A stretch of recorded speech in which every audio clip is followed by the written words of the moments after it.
We're constantly hearing about how AI is getting smarter and smarter, right? Bigger models, faster processing, it's all about raw power. But what if the real revolution, the next huge leap forward, isn't actually about intelligence at all?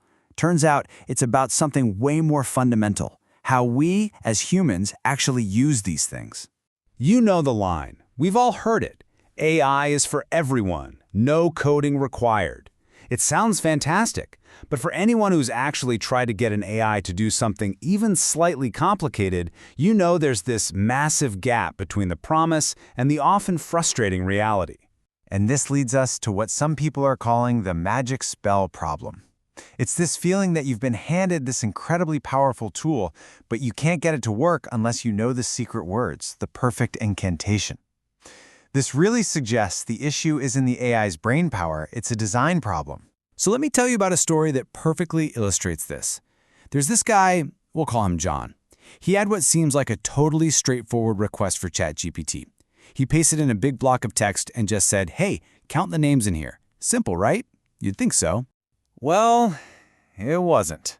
He tried phrasing it differently. He asked again and again, but every single time, even the mighty GPT-4o came back with an answer that was just laughably wrong. And it was so confident about it. After the fifth try, he was totally done, ready to write the whole thing off as overhyped nonsense. So what finally worked? Get this. The fix was this tiny, almost absurdly simple change. He just wrapped the text he pasted in with these little text tags. That's it. The moment he did that, bam, the correct answer instantly. Same AI model, same basic request, just a completely different and suddenly perfect result. Which of course leads to the big question. Why? Why on earth did a simple pair of angle brackets suddenly unlock the AI's ability to understand? Why did it need this secret little handshake just to do its job? Well, the answer has a fancy name, prompt engineering. But don't let the name fool you. It's not really a science.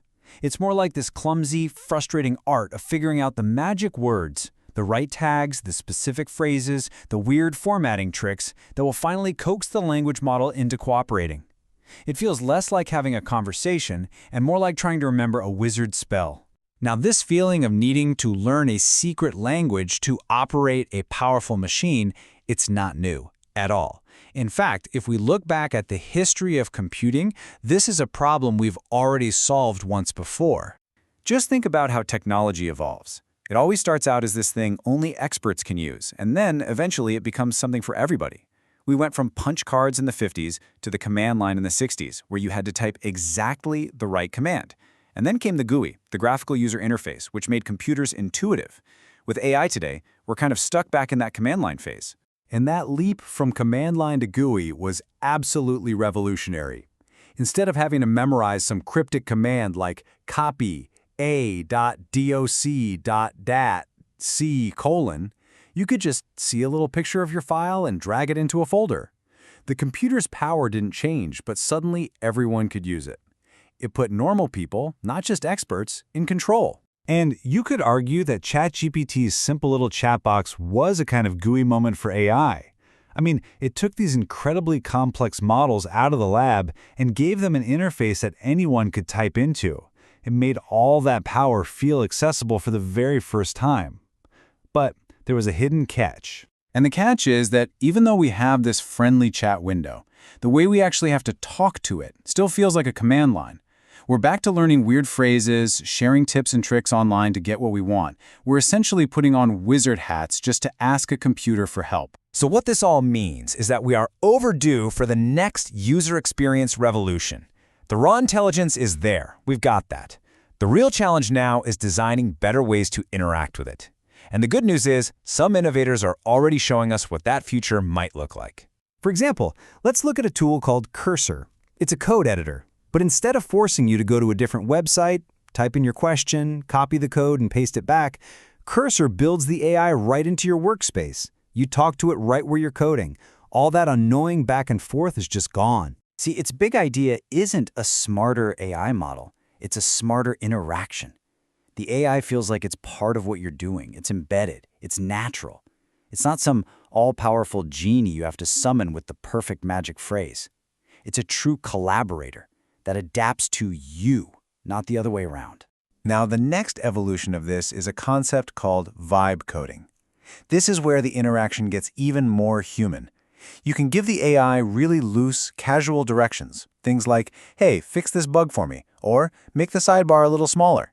You're trusting it to get the vibe, to understand your intent and just handle the details. It's incredibly fluid.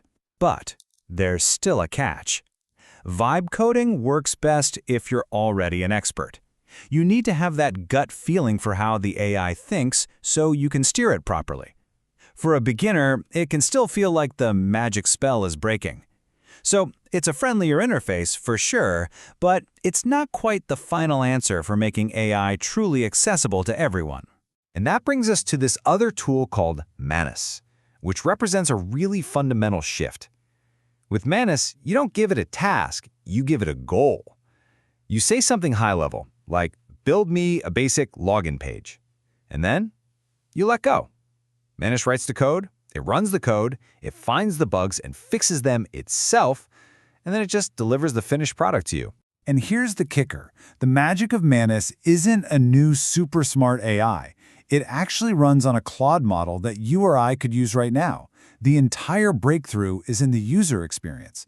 It makes the AI feel infinitely more capable because the whole interaction is built around delegation and trust, not micromanagement and prompt crafting. So where is all this heading? You've got Cursor, you've got vibe coding, you've got Manus. They're all pointing in the same direction. They're pointing to a future that finally moves us beyond being slaves to the prompt box. Which brings us right back to that big question we started with. If the real revolution isn't about building models that are just a little bit smarter or can pass one more test, then what is it? What should we actually be looking for? And here's the core takeaway. The truly game-changing shift in AI isn't going to come from a bigger model. It's going to come from a better conversation.